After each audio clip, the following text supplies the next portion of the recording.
Last time on Storm Corey HQ, we covered just how insanely powerful Storm is in the comics and why she's usually not nearly as powerful outside the comics. But there's a particular word I use to describe Storm throughout the video, and that's goddess. Because in my opinion, godlike really is the best word for what she can do. But what about goddess in a literal sense?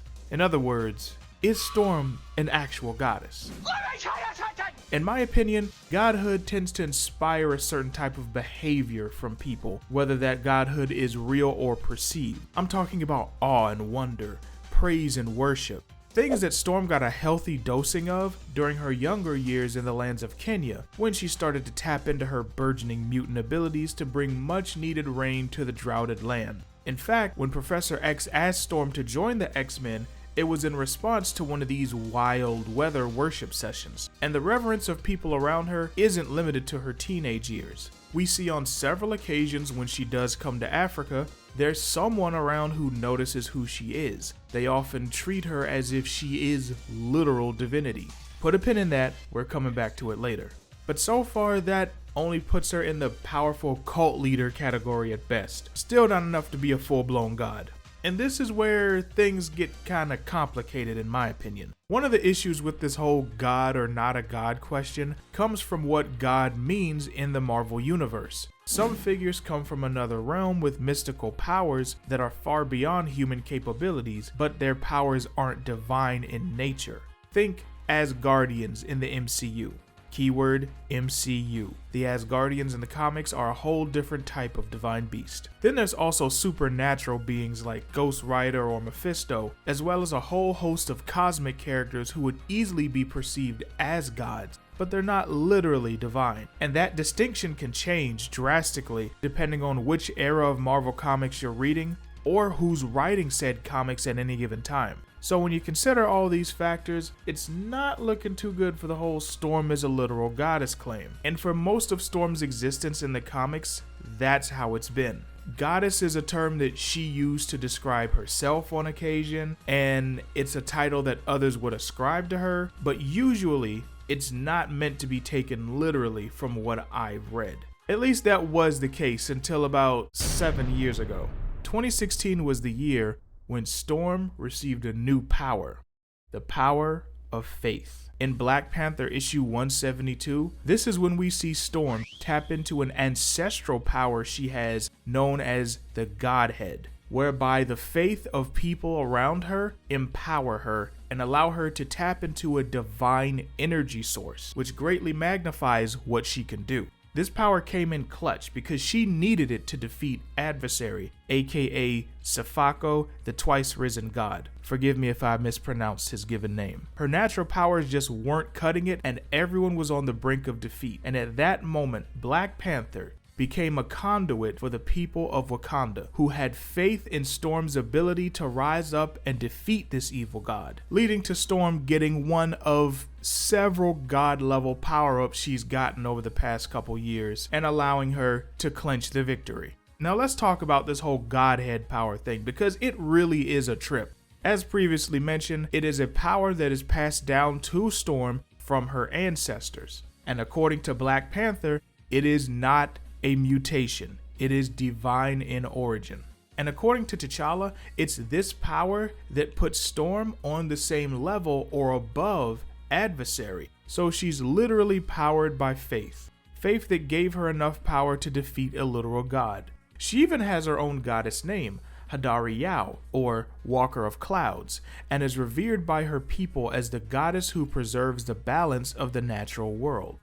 Oh, and about that divine gift from her ancestors, let's dive a little deeper into that, because Storm's maternal bloodline is actually full of both divine and mystical influence. This includes her identical ancestor Ashake, who worshipped the Egyptian goddess Ashtar, aka Mother of Agamotto, the first Sorcerer Supreme. Speaking of Sorcerer Supreme, that's actually the title of one of Ororo's other ancestors, Aisha of Balabedo, who was the second Sorcerer Supreme, taking over the title from Agamotto himself once he was ready to retire, after she beat every other powerful mage on Earth, which happened 10,000 years ago. And if that wasn't enough, Storm herself can even call upon the goddess Oster along with her other powerful ancestors for strength.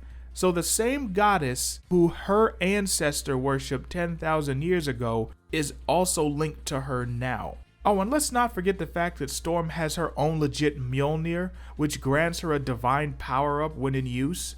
Named Stormcaster, because of course. So with a family tree that's this gifted in the mystic arts and this connected to the divine, is it any wonder how Storm ended up the way she is? Sheesh.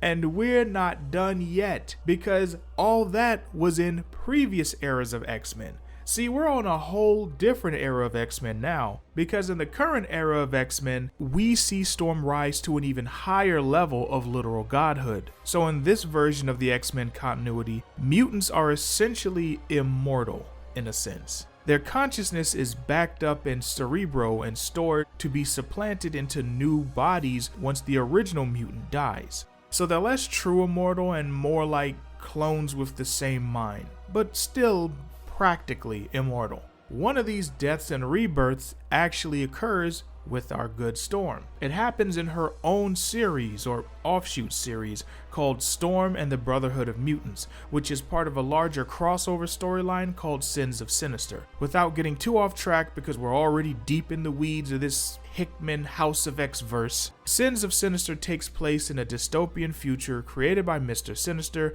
and follows different X-Men teams in their efforts to fix the timeline. And in issue 3 of Storm and the Brotherhood of Mutants from earlier this year, Storm is brought back to life following her sacrifice one issue prior.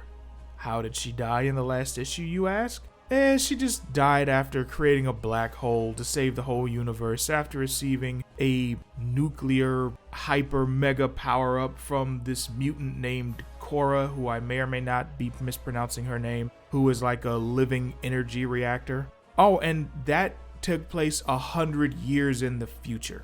Also, I know I just described how mutants are brought back to life in this current era of X-Men, but Storm's resurrection was different because it happened 900 years after the OG Storm died. So this death and rebirth takes place 1,000 years in the future and without a Cerebro backup, so they had to rely on other means to restore her consciousness, which included her not having her full personality developed or a full knowledge of her powers and what she can do. Nor did she know what her limitations were, nor did she really have a very tactical mind that Storm is known for having. I hope at this point in the video, y'all can see why I didn't want to get into any of the mystical or deity stuff in the other video. But getting back on topic, Storm is reborn. Despite not having a good mental grasp on her powers or limitations, she was still more than fit for the job of taking on a foe fit for a goddess in the form of Emma Frost, or as she's known now, the Red Queen, aka Emma Sinister, who was piloting a moon-sized mech version of herself and was on the warpath. But that's okay, because before the fight starts, Cora gives Storm another power bath. Now I want you guys to take a long look at the screen right now and look at what's happening on these pages. We've got people bowing. We've got followers praising. We've got folks putting their faith in Storm to save the day. And to top it all off, Storm defeats Emma Frost with a stellar lightning attack that generates enough power to form a red sun. We've been talking a lot about different facets of godhood and whether or not Storm ascribes to any of them. But I want to be totally fair, even while being an immense Storm fan. I don't think the blanket statement of Storm is a literal goddess full stop is accurate. Technically speaking, if you really want to get down and have the most precise phrasing of that statement or framing of that statement, it would be she is capable of god level powers and has the ability to tap into the state of godhood at certain times. So she's not just a god like comic book Thor. But even with that, Thor's had times where his godhood's been revoked and then returned. So maybe it is okay to simply think of Storm as a literal goddess. Every box that we've looked at in this video has been checked at one point of her journey or another. even if it's not one that's permanently checked at every point. She has the power, she has the following, she has faith-based power-ups, she gets blessings from divine sources and beings, she has divine and mystic roots, and these days, those divine connections are being explored more than ever. And I know I didn't touch a whole lot on specifically the mystical side of things, but that side of her is getting a good amount of sunlight these days too. That was also demonstrated earlier this year when she teamed up with the Scarlet Witch, who recognized Storm's inherent magical potency, even though Storm doesn't consider herself a practicing sorceress. Here we see Storm tapping into the power of her ancestor Aisha, as per Scarlet Witch's direction, giving her lightning a magical boost. Storm is, without question, an absolute force of nature. She is Mother Nature in physical form, not just because of what she can do, but because of who she is.